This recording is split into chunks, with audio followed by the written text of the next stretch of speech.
average, the whole project was 3 years in length and completed in 2016 during the summer, and then had a limited release in September at cinemas, which we self-distributed. A labour of love.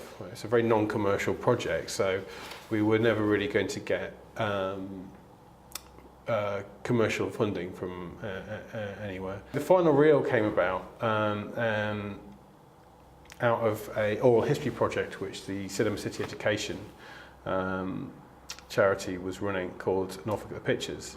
And that was collecting all the oral history and information and stories about the history of cinema going within Norfolk.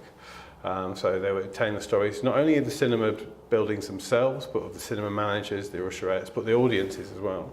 And my wife works for Cinema City Education, so she was bringing her work home with me, and I found this absolutely fascinating. And I said, well, this is a film. This research is a film.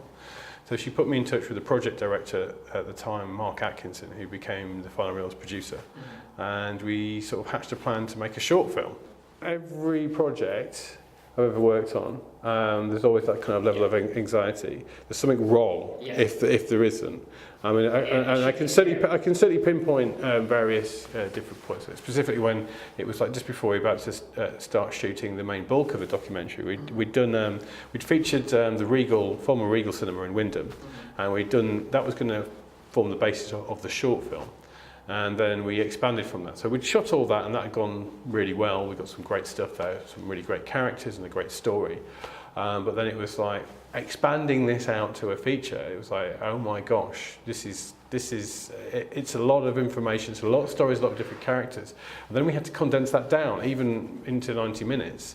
That was really difficult. And there was at several points I thought this cannot be done.